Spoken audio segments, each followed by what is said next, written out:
제가 느낄 때는 네. 냉정하게 말씀드리면 결국은 먹고 사는 문제 네. 그리고 안보 문제에 대한 것들을 가장 많이 이야기하셨다고 봅니다. 네. 다만 이제 이것을 풀어가는 해법의 차이인 거죠. 네.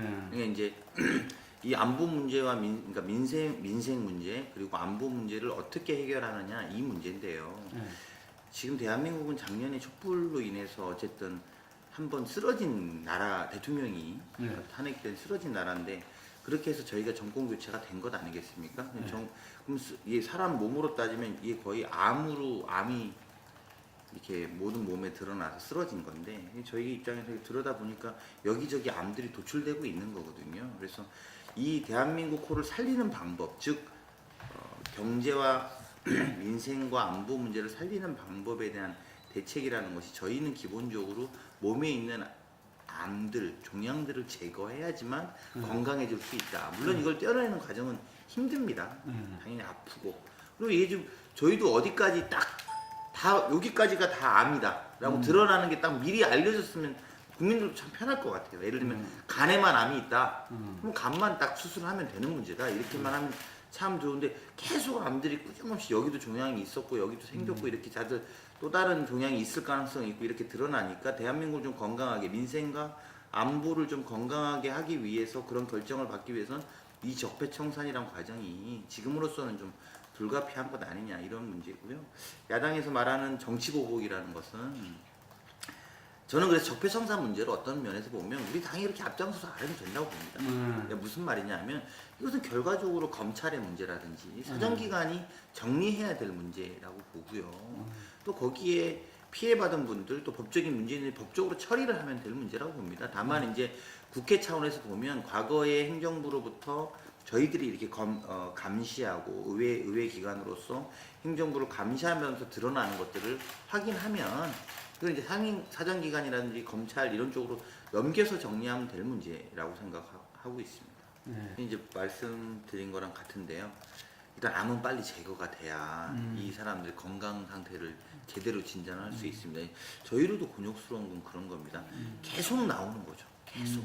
그러니까 이게 그 원래 몸이 아파갖고 병원에 가면 전체 암이 이만큼이다 지금 여기는 빨리 수술해야 된다는 게 딱 진단서처럼 나오면 그럼 이 진단 이렇게 합시다. 자 그러면 우리가 이 암들을 제거된 다음에 할 일들을 중심으로 이야기합시다라고 하면 되는 것인데 지금 상황은 그 암 진단이 끊임없이 나오고 있습니다. 가령 어제만 해도 나온 것은 김대중 대통령의 노벨평화상 취소를 위해서 이런 물밑 작업을 했다. 이런 것들 모의했다라는 게 나오는 것 아니겠습니까? 그러니까 또 국민의당이 그 전날까지는 이제 그만하고 이제 좀 이렇게 미래로 가자고 했다가 이 문제는 또 다시 본인들도 그러니까 또 다른 암이 나오는 거거든요, 종양이. 그래서 이런 문제는 저희로서도 그렇게 가고 싶은 게 당연한 방향이고 국민들한테도 그게 도리라고 생각합니다. 적폐청산을 빨리 끝내야 조기에 빨리 정리를 해야 건강한 대한민국, 새로운 대한민국을 가는 게 저희 목적이고 또 정권의 운영은 국민들을 위해서 그걸 해야 됩니다. 적폐청산이 정권 운영의 목표일 수는 없거든요. 그러니까 이건 과정입니다. 근데 이 과정을 힘들지만 안 거친다면 결국은 건강한 몸으로 올 수 없다고 생각합니다. 솔직한 말씀이라고 저는 생각하고요. 사실은 그게 현재의 또 우리 모습이기도 합니다. 그러니까 또 뒤집어 말하면 뭐 이런 이야기 또 되게 우리 여당에서 늘 하는 이야기지만 전시작전권을 저희가 갖고 있지 않잖아요. 그러니까 평시작전권은 저희한테 있는데 그것도 노무현 정부 때 전시작전권까지 다 하기로 했는데 이명박 정부에 와서 전시작전권이 뒤로 연기되고 그 다음에 박근혜 정부에 와서 국회에 계속 진행되면서 아예 항구적으로 연기된 사례거든요. 그래서 일단 작전권이라는 것 자체가 우리나라에 없는 상황이라는 것은 이미 주한미군이 있고 그게 굉장히 중요한 군사적인 옵션이면서 동시에 저희들의 동력임에도 불구하고 이거를 전쟁이 나면 마음대로 쓸 수 없는 이런 상황이라고 하는 것 자체가 이미 그런 일정 정도 보조적 역할에 있는 것인데다가 두 번째는 현재 상황이 정말 전 세계적으로 독특한 리더십을 가진 두 사람의 맞대결의 양상 아니겠습니까? 김정은과 트럼프를 실은 뭐 미국 사회 안에서도 말릴 사람이 없고 북한 사회 안에서도 김정은을 말릴 분이 없는 분인데 이 사람들의 강대강 구조 속에서 사실 합리적인 대화를 계속 요구하고 있는 문재인 대통령의 어느 한편으로는 답답한 표현을 하신 거라고 저는 생각이 들고요. 국내 정치나 캠페인은 되게 단순할수록 단순하고 반복적일수록 굉장히 먹히지 않습니까? 그래서 저는 이게 참 이런 것들이 포퓰리즘이 되게 무서운 부분이라고 보는데요. 전술핵은 저희 동네 지역구에도 가시면 야 우리 쟤네들도 갖고 있는데 우리도 하나 가져. 이게 단순하게 이야기합니다. 근데 이거는 가장 복잡하고 어렵고 다단계의 이 심층적 구조로 되어 있는 외교와 군사 문제를 단순화시킨 포퓰리즘 성격의 전 야당의 공세일 뿐이다. 그래서 심지어 제가 60대 이상의 아주 지역의 어르신분들을 만나서 어르신 이렇게 되면 일본도 당연히 핵을 가질 뿐더러 중국도 또 남한도 북한도 러시아도 그러면 대만도 가진다고 할 겁니다. 그럼 전 세계 유례없는 화약고가 될 겁니다. 이렇게 몇 가지 이제 또는 우리가 지금 안 갖고 있기 때문에 여기 다 가지지 못하게 설명할 수 있고 그래서 결국은 대화라고도 할 수 있습니다. 이런 설명들을 쭉 해내면 어르신들이 그 뭐 강호원 말이 맞겠네. 뭐 심지어 제가 우리 이미 핵을 갖고 있어요. 제가 우스갯소리로 무슨 말이요? 그러면 원자력에다가 미사일 쏘면 우린 다 그 동네는 핵폭탄 터진 거예요. 원자력 발전소 우리 열 몇 개 있는 데다가 북한이 재래식 미사일만 쏴도 우리는 핵폭발 난 거예요 동네가. 그렇게 말하면 어르신들이 또 그것도 그렇지 또 이렇게 다 생각하세요. 즉 바꿔 말하면 이건 안보나 외교 문제를 이렇게 단순화시켜서 정치 공세할 문제가 좀 아니라고 보고요.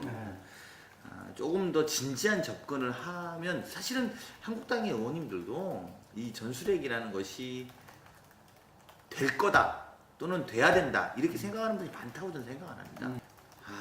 이 부분이 이제 참 쉽지 않은 건데요.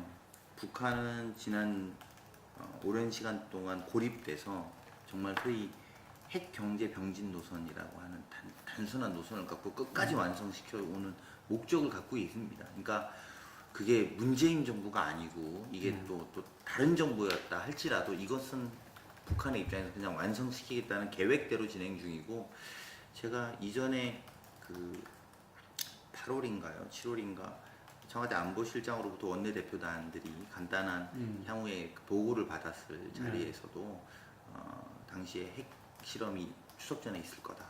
또 ICBM 미사일 발사도 몇 차례 정도 있을 거라는 보고를 한번 들은 적이 있었습니다. 물론 최근에도 그런 보도를 뭐 나왔더라고요. 그 뒤로는.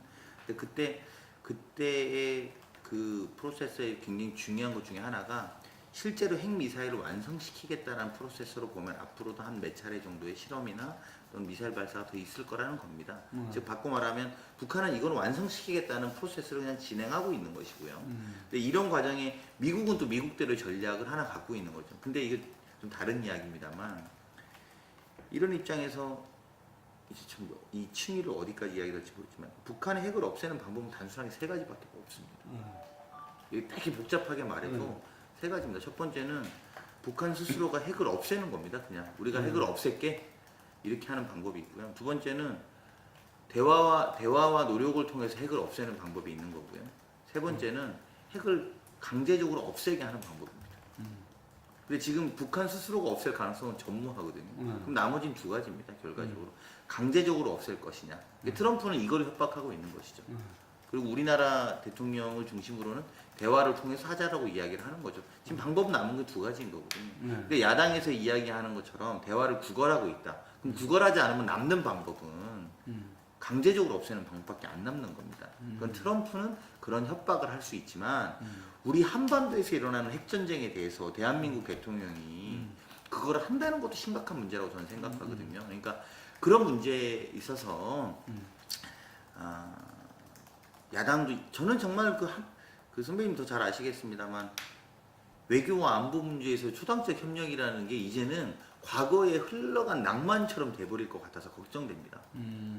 과거에 그건 약간 불문율 같았던 거거든요. 여의도 정치 환경에서 보면 외교와 안보 문제는 초당적 협력한다. 그래서 국민들에게 이것 문제 가지고는 하지 않는다. 그리고 제가 의원이 돼서도 한두 번이라도 그 외국에 나갔을 때 중국을 가령 갔을 때 사드 문제에 대해서 굉장히 반박했어요. 당시 우리 정부는 사드를 갖고 오는 거 있지 않습니까? 당시 저희는 야당이었는데 그렇다고 우리는 그 중국 관료들을 만나서 우리는 사드에 반대한다고 표현하지 않습니다. 우리도 불안하니까 할 수밖에 없는 것 아니냐. 야당일지라도 또 그 생각이 설령 다를지라도 우리나라 정부가 하는 일은 밖에 나가서는 또 우리가 잘한다고 해야 되는 거 아닙니까? 또 우리의 불가피성을 설명해야 되는 거고 그런 선을 지켰다. 지켜야 되는 것이죠. 근데 지금 이 외교와 안보 문제가 이렇게 하고 아까 말씀드린 두 가지 방법밖에 안 남았는데 그럼 전쟁하자는 것 아니면 대화 타협밖에 안 남는 건데 언젠가부터 제가 뭘 논평을 내면서도 외교와 안보 문제는 초당적으로 협력하는 논평 한 10번은 낸 것 같아요. 근데 이게 이제는 마치 과거의 낭만처럼 과거 정치에 낭만이 있다고 말하는 선배들이 있으시잖아요. 포장마차에 소주 한 잔 먹으면서 우리가 이런 이야기를 했다 뭐 이런. 지금 그렇게 돼가고 있는 것 같습니다. 전혀 협력이 없습니다. 야당과도. 심지어 대통령이 다른 문제도 아니고 두 번이나 지금 집권 5개월 만에 두 번이나 제1야당의 대표님을 좀 만나자고 말씀을 드린 것 아닙니까? 보고를 드리겠다 야당 대표들한테. 그랬더니 단둘이 만나라 사열하지는 안 한다. 이제 이 형식이 중요한 문제가 저는 아니라고 봅니다.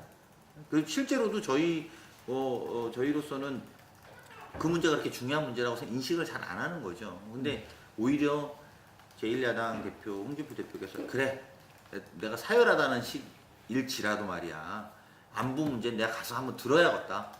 그리고 더 문제 있으면 내가 가서 따지겠다. 이렇게 좀 한번 하고 필요하면 한 번 더 만나자. 나오면서 원래 뭐 야당 대표들이 쓴소리 하시는 거죠. 여당 대통령 만나서 한 번 더 만납시다. 둘이 한번 봅시다 말이죠. 이게 언론이나 이런 데다가 할 게 아니라 둘이 한번 봅시다. 문재인 대통령님 둘이 한번 봅시다. 나도 보수 정당 안보 정당이라고 자임하는 제1야당인데 나 한번 봐서 좀 심각하게 문제 좀 상의 드리겠습니다. 이런 좀 통 큰 수 있지 않습니까? 그리고 나서 또 야당으로서 지적할 거 싸울 거 싸우고 또 하고 말이죠. 근데 지금 전무합니다 여의도에. 그리고 이게 초당적으로 협력해야 될 것이 가장 첨예한 말폭탄을 하고 있는 두 지도사 사이에서 같이 부추기는 모양새가 되고 있는 거거든요. 북한하고 트럼프 사이에서 한국의 야당도 같이 부추기는 형국이 되고 있으면 이러면 중심이 없습니다 우리나라에 대해서. 그리고 단기적으로 그게 소위 말하는 야권의 지지층을 결집할지는 모르겠습니다만 장기적으로는 결국은 이게 또 다시 부메랑으로 돌아올 수밖에 없다. 여당으로서 우리가 이제 여소야대 여당이 되게 작고 이제 이런 구조적인 한계가 있잖아요. 그러니까 이제 선배님 말씀처럼 구조적인 걸 바꿔야 되는 거 아니냐라는 현축이 분명히 존재합니다. 그게 이제 가장 단순하게 보면 국민의당하고는 어쨌든 과거에 출신 성분이 같은 데인데 국민이 하나 할 수 있는 건 아니냐 이런 문제 인식이 있죠. 그래서 그렇지만 이게 그 다양한 구성원의 이유가 다 그렇지는 않은 것 같아요. 국민의당이 좀 단일한 입장을 정해야 저희도 입장을 전할 거라고 봅니다. 저희 당도 단일한 입장을 정해야 되겠죠. 그러기 위해서는 전혀 아닙니다. 전혀 아니고 이제 이런 거겠죠. 야당들의 이야기가 만약에 그랬다면 제 예측컨대 그러면 뭐 이혼 집정부제 하냐 안 하냐 이런 거겠죠. 근데 이건 사실 구분되어 있다고 보시는 게 정확하고요.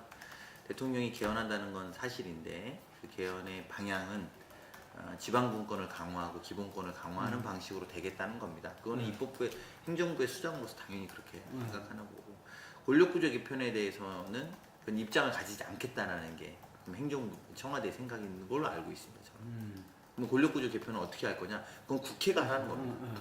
국회가 합의되는 걸 따르겠다는 거고 설령 이게 합의가 안 되더라도 우리는 이 개헌을 하겠다라는 입장을 갖고 있다라고 이렇게 해석하시는 게 맞습니다. 그러니까 개헌의 의지는 있는 것이죠. 지난번 100일 기자회견 이야기한 게 그런 그 맥락에서 맥락이라는 그 거죠? 맥락에서 이해하시면 되고 그렇기 때문에 우린 개헌을 한다라고 청와대는 말하는 거죠.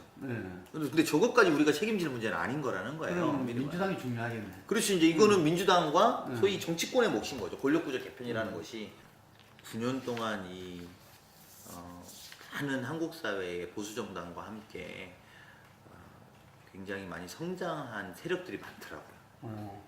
물론 이제 우리가 이번에 적폐로 나오고 있는 이성적으로 컸던 단체들도 막 나오죠. 보수적인 뭐 시민단체라든지. 근데 그런 세력들이 굉장히 많은 것 같습니다. 그런 면에 비하면 진보나 개혁을 했던 사람들은 전략의 문제가 아니라 전력이 많이 부재하다 이런 것들에 대해서 안타깝게 느낍니다.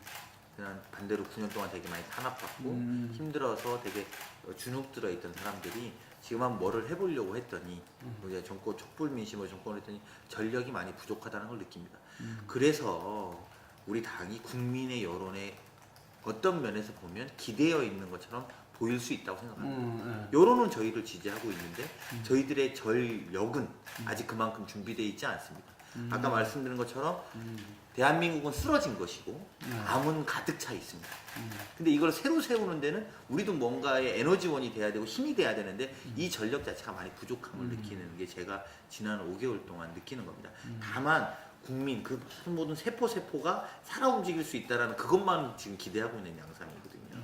그래서 아마 대통령도 집정민주주의라는 것을 이야기하셨다고 봅니다.